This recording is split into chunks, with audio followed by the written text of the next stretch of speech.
Cyprus दुनिया के नक्शे पर एक बहुत छोटा सा देश है। साइप्रस का पड़ोसी मुल्क तुर्की है। मोदी के इस दौरे का सबसे ज्यादा इम्पैक्ट तुर्की और पाकिस्तान पर पड़ा है। तुर्की की सबसे दुखती नस मोदी ने दबा दी है। पाकिस्तान में भी सड़क से संसद तक डर का माहौल है। पाकिस्तानी सांसद कह रहे हैं पाकिस्तान पर नया हमला होने वाला है। पाकिस्तानी जनता कह रही है ऑपरेशन सिंदूर पार्ट 2 शुरू हो गया है। इस बार पाकिस्तान को हिंदुस्तान के दोस्त से डर लग रहा है। इस खास रिपोर्ट में देखिए।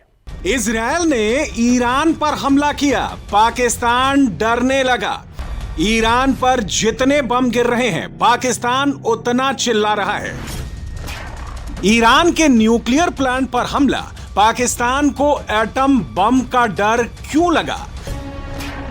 क्या ईरान के बाद इजरायल का अगला टारगेट पाकिस्तान है?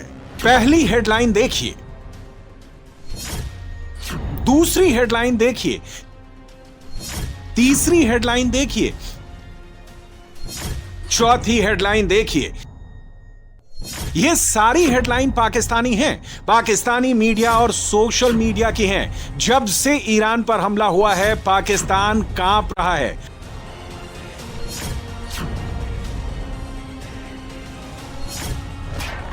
पाकिस्तान और ईरान के बीच 900 किलोमीटर लंबा बॉर्डर है। बॉर्डर के इस पार बलूचिस्तान है, उस पार ईरान है।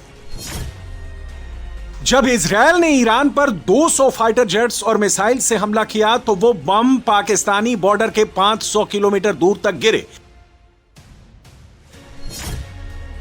यानी अगर इजरायल को पाकिस्तान पर हमला करना होगा तो मिसाइल का टारगेट कुछ 100 किलोमीटर और बढ़ाना होगा। इजरायल क्या कर सकता है, कितने खतरनाक तरीके से कर सकता है, यह हमास के खिलाफ दुनिया ने देखा, हिजबुल्लाह के खिलाफ दुनिया ने देखा। अब ईरान की धरती पर दुनिया देख रही है।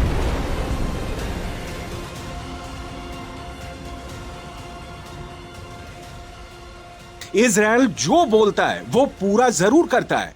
पाकिस्तान में इजरायल के पीएम बेंजामिन नेतन्याहू का एक बयान जबरदस्त वायरल हो रहा है। पाकिस्तान के हर एक मोबाइल में इस वीडियो को देखा जा रहा है। एक मोबाइल से दूसरे मोबाइल में भेजा जा रहा है, टीवी हो या फिर लैपटॉप। पाकिस्तान में इस वीडियो ने तहलका मचा दिया है। बेंजामिन का यह बयान पुराना है लेकिन पाकिस्तान के अभी के हालातों से एकदम मैच खाता है। पाकिस्तान में आतंकी समर्थक सरकार है, आतंकियों के साथ मंच साझा करते हैं। आतंकी अड्डों को बनाने के लिए पाकिस्तानी सरकार करोड़ों रुपए देती है। आतंकियों के जनाजे में मुनीर सेना शामिल होती है। आसिम मुनीर पाकिस्तानी सेना की वर्दी पहनता है लेकिन बातें कट्टर आतंकी सोच वाली करता है। पाकिस्तान में सरकार से लेकर सेना तक हर जगह पर आतंकी समर्थक बैठे हुए हैं और अब उनकी पहुंच एटम बम तक भी जा सकती है। किराना हिल्स पर ब्रह्मोस अटैक के बाद से पाकिस्तान के एटॉमिक धमकी वाला टेप बंद है।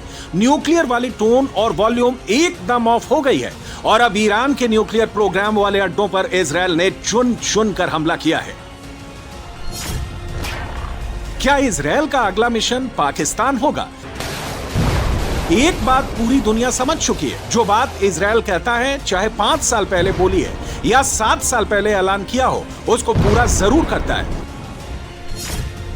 इजरायल ने कहा कि वो हमास को खत्म कर देगा, नतीजा हमास का नेटवर्क, अड्डे सब तबाह। इजरायल ने कहा था कि वो हिजबुल्लाह को बर्बाद कर देगा, नतीजा हिजबुल्लाह के चीफ हसन नसरल्लाह को मार डाला। इजरायल ने कहा था कि ईरान को परमाणु बम बनाने नहीं देंगे, ईरान के न्यूक्लियर साइट्स और साइंटिस्ट को खत्म कर दिया। इजरायल ने कहा था कि पाकिस्तान के एटम बम आतंकी के पास नहीं जाने देगा। अब अगला नतीजा आने वाला है। पाकिस्तान में एक थ्योरी खूब चल रही है। पाकिस्तान के न्यूक्लियर प्रोग्राम को रोकने के लिए इजरायल इंडिया के साथ हमला करने वाला था। पाकिस्तान के एक तरफ हिंदुस्तान है, दूसरी तरफ ईरान है, तीसरी तरफ अफगानिस्तान है। पाकिस्तान को डर लग रहा है कि ईरान के बॉर्डर से इजरायल हमला करेगा, इधर से हिंदुस्तान हमला करेगा, अफगानिस्तान भी मदद नहीं करेगा। हिंदुस्तान के प्रधानमंत्री नरेंद्र मोदी और इजरायल के प्रधानमंत्री बेंजामिन नेतन्याहू की दोस्ती पूरी दुनिया में फेमस है। इंडिया पर कुछ होता है तो तुरंत इजराइल खड़ा हो जाता है। इजराइल में कुछ होता है तो इंडिया सबसे पहले साथ देने पहुंच जाता है। ईरान पर स्ट्राइक के बाद जैसे ही नेतन्याहू ने मोदी को फोन किया, वैसे ही पाकिस्तान में खतरे की घंटी बजने लगी। ऐसा नहीं है, इजराइल के हमले का डर सिर्फ पाकिस्तानी सड़क तक मौजूद है, बल्कि पाकिस्तानी संसद तक यह खौफ महसूस किया जा रहा है।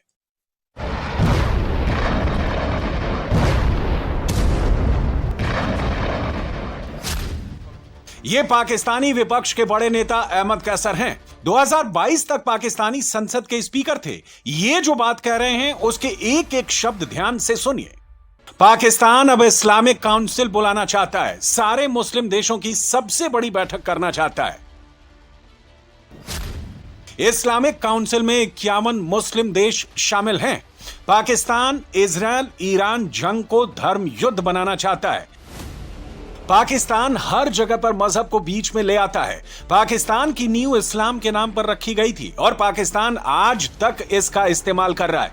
लेकिन पाकिस्तान भी जानता है कि इजराइल के बीच में कोई इस्लामिक मुल्क नहीं आएगा।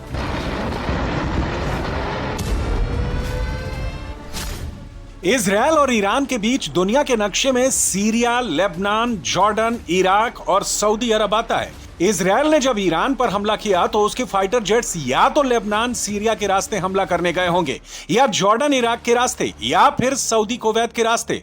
हर रास्ते पर उन्हें इस्लामिक मुल्क जरूर मिले होंगे, लेकिन किसी भी इस्लामिक मुल्क ने एक भी इजरायली फाइटर जेट्स पर ना हमला किया, ना उनको रोका। ऐसा नहीं है, ईरान और पाकिस्तान भाई भाई हैं, एक दूसरे के लिए खून बहाने और गोली खाने के लिए तैयार रहते हैं। बल्कि कुछ महीने पहले ईरान और पाकिस्तान में लड़ाई हुई थी। दोनों एक दूसरे की जमीन पर हमला कर रहे थे। अब पाकिस्तान को लग रहा है कि ईरान के बाद अगला हमला पाकिस्तान पर होगा।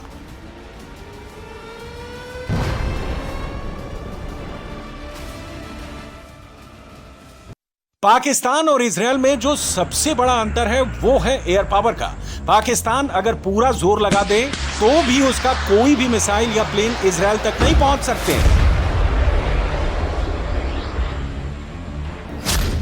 इजराइल और पाकिस्तान के बीच दूरी 3283 किलोमीटर की है।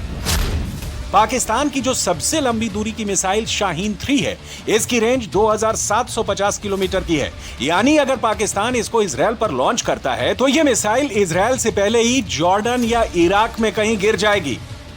पाकिस्तान जितना चाहे जोर लगा ले, वो इजराइल तक नहीं पहुंच पाएगा।